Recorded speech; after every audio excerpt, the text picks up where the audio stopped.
Dear brothers and sisters, I recently officiated Frères et in a sœurs, temple sealing récemment, following j'ai officié dans une COVID-19. session de scellement au temple suivant les directives relatives à la COVID-19.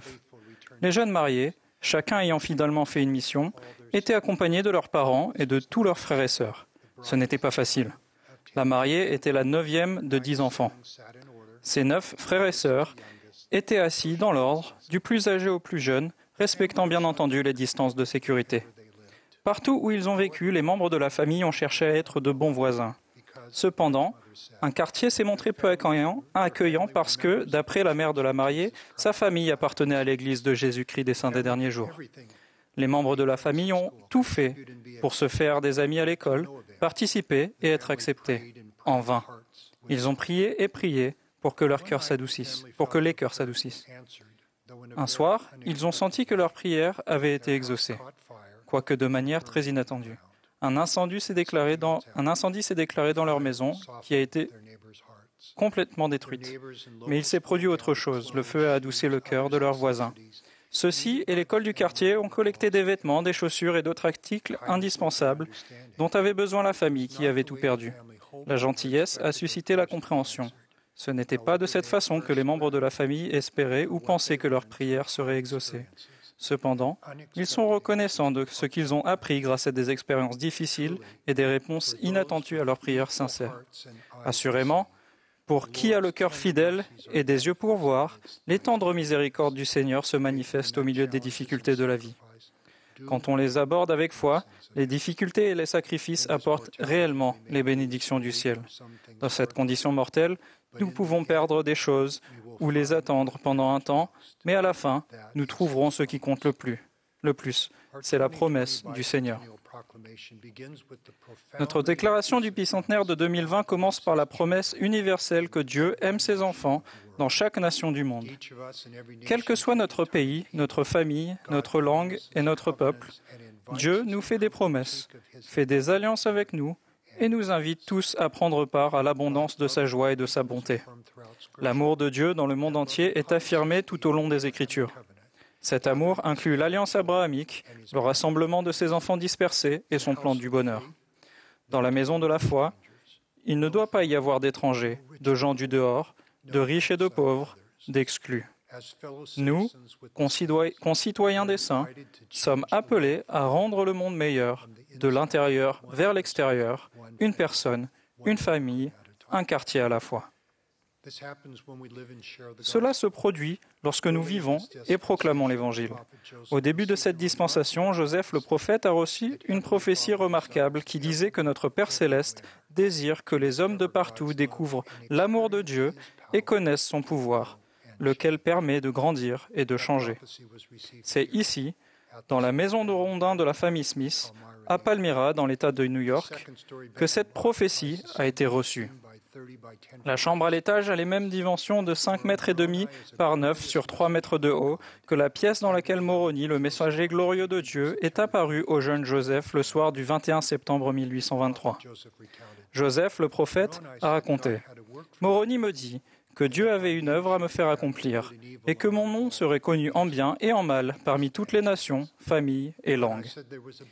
Il dit qu'il existait, déposé en lieu sûr, un livre qui contenait la plénitude de l'Évangile éternel.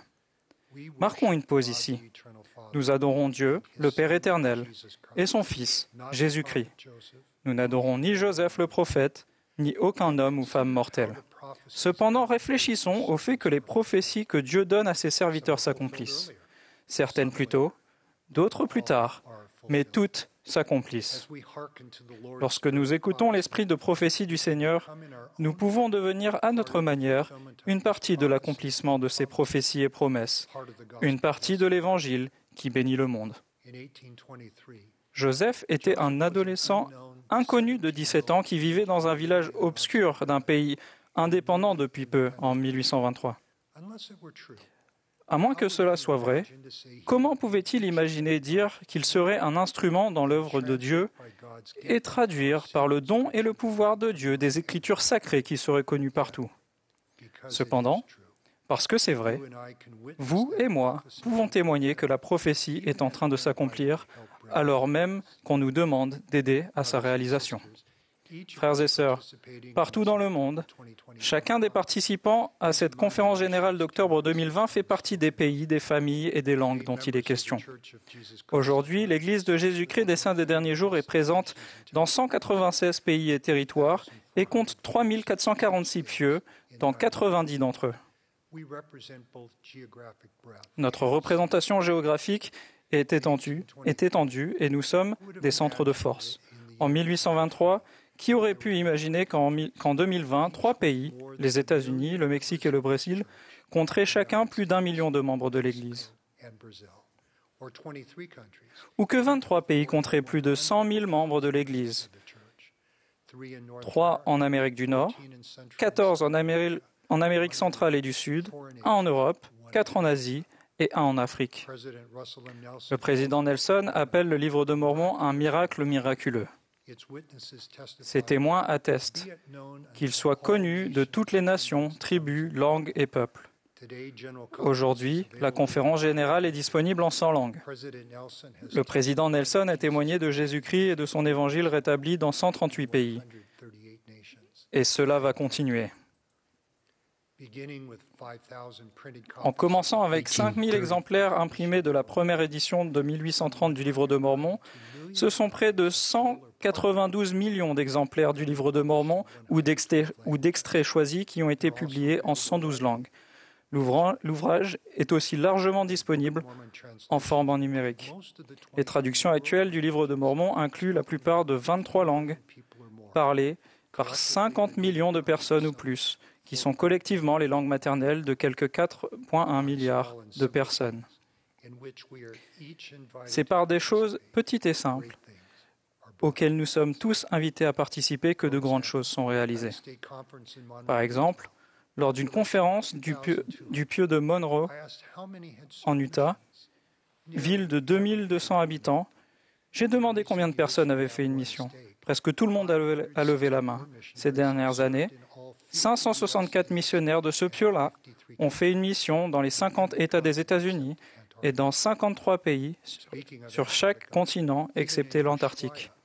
Parlant d'Antarctique, Mama Ushuaïa, à la pointe sud de l'Argentine, j'ai vu la prophétie se réaliser tandis que nos missionnaires proclamaient l'évangile rétabli de Jésus-Christ dans un lieu appelé l'extrémité de la terre. La peinture murale constituée par la couverture des 4 volumes de l'ouvrage Les Saints représente une fresque mondiale de saints fidèles qui, partout, montrent les fruits de l'Évangile en action. L'histoire de notre Église est ancrée dans le témoignage vécu et le parcours dans l'Évangile de chaque membre, y compris Mary Whitmer, la sœur fidèle à qui Moroni a montré les plaques du Livre de Mormon.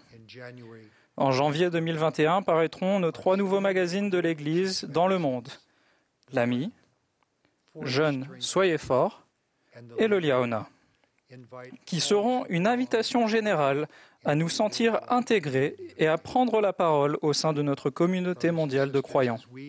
Frères et sœurs, lorsque nous faisons grandir notre foi en notre Père Céleste et en Jésus-Christ, que nous vivons selon les vérités vivantes de l'Évangile rétabli et recevons les alliances sacrées, que nous étudions, méditons et faisons connaître le rétablissement continu, nous participons à l'accomplissement de la prophétie. Nous nous changeons et nous changeons le monde selon un modèle de l'Évangile qui bénit les gens partout. Une sœur africaine a dit « Le service de la prêtrise que rend mon mari fait de lui quelqu'un de plus patient et plus gentil. Et je deviens une meilleure épouse et une meilleure mère. » Un conseiller en affaires internationales très respecté aujourd'hui en Amérique centrale a dit qu'avant de découvrir l'Évangile rétabli de Dieu, il vivait sans but dans la rue. Aujourd'hui, sa famille et lui ont trouvé leur identité, un but et de la force. Un jeune garçon d'Amérique du Sud élève des poules dont il vend les œufs pour aider à acheter des fenêtres pour la maison que sa famille construit.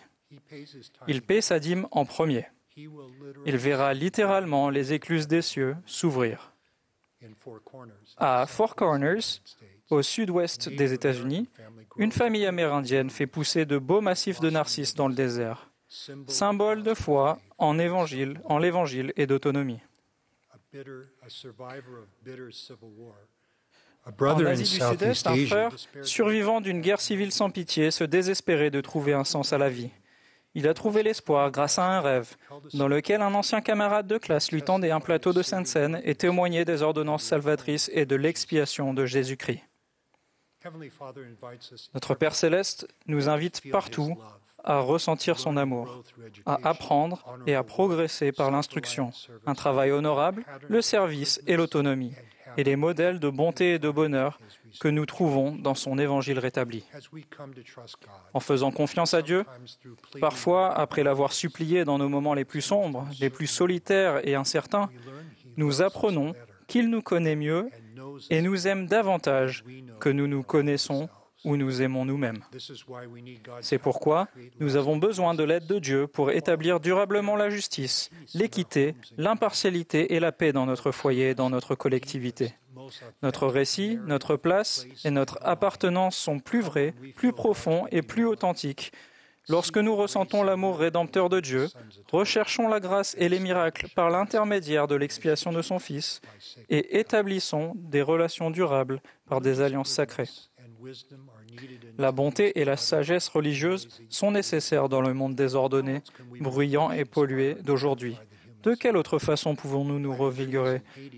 Pouvons-nous revigorer, inspirer et édifier l'esprit de l'homme? La plantation d'arbres en Haïti n'est qu'un exemple parmi des centaines d'autres de gens qui s'associent pour faire le bien. La collectivité locale et les 1800 membres de notre Église qui ont donné des arbres se sont réunis pour planter près de 25 000 arbres. Ce projet de reboisement, sur plusieurs années, compte déjà plus de 121 000 arbres replantés. Il est prévu d'en planter des dizaines de milliers de plus. Cet effort commun permet d'abriter du soleil, de préserver les sols et d'atténuer les futures inondations. Il embellit les quartiers, soude la collectivité, calme la faim et nourrit l'âme. Lorsque vous demandez aux Haïtiens qui récoltera les fruits de ces arbres, ils répondent « quiconque a faim ». Environ 80% de la population mondiale est affiliée à une religion. Les groupes religieux réagissent sans hésiter aux besoins immédiats après une catastrophe naturelle, ainsi qu'aux besoins chroniques de nourriture, d'abri, d'instruction et d'alphabétisation. Dans le monde entier, nos membres, nos amis et l'Église aident des collectivités à soutenir des réfugiés et à fournir de l'eau, des installations sanitaires, de la mobilité pour les handicapés, des soins ophtalmologiques, et le font une personne, un village, un arbre à la fois. Partout, nous cherchons à être de bons parents et de bons citoyens, à apporter notre contribution à notre quartier et à la société, notamment grâce à Latter-day Saints Charities. Dieu nous donne le libre arbitre et une responsabilité morale. Le Seigneur a déclaré « Moi, le Seigneur Dieu, je vous affranchis. C'est pourquoi vous êtes vraiment libres. » En proclamant aux captifs la liberté, le Seigneur promet que le chemin de son expiation et de son évangile peut rompre les liens temporels et spirituels. Heureusement, cette liberté rédemptrice s'étend aux personnes qui ont quitté la condition mortelle. Il y a quelques années, en Amérique centrale, un prêtre m'a dit qu'il étudiait le baptême en faveur des personnes décédées, des saints des derniers jours. Il a dit « Il paraît juste que Dieu veuille offrir à chacun la possibilité de recevoir le baptême, quel que soit le moment et l'endroit où il a vécu, à l'exception des petits-enfants qui sont vivants dans le Christ. » Il a fait remarquer « L'apôtre Paul parle des morts qui attendent le baptême et la résurrection. » Les ordonnances du Temple, par procuration, promettent à toutes les nations, familles et langues que personne ne doit obligatoirement rester esclave de la mort, de l'enfer ou du tombeau. Lorsque nous découvrons Dieu, parfois des réponses inattendues à nos prières nous sortent de la rue, nous rapprochent des autres, chassent les ténèbres de notre âme, nous guident vers un refuge spirituel et nous permettent de bénéficier de la bonté de ses alliances et de son amour constant. Souvent, les grandes choses commencent par des petites, mais les miracles de Dieu se manifestent quotidiennement. Combien nous sommes reconnaissants du don divin du Saint-Esprit, de l'expiation de Jésus-Christ et de la doctrine, des ordonnances et des alliances révélées qui se trouvent dans l'Église rétablie qui porte son nom. Je témoigne que Dieu, notre Père, et son Fils Jésus-Christ désirent nous bénir individuellement, toutes les personnes de chaque génération. Puissions-nous accepter joyeusement l'invitation de Dieu à recevoir ces bénédictions promises et prophétisées et à participer à leur réalisation.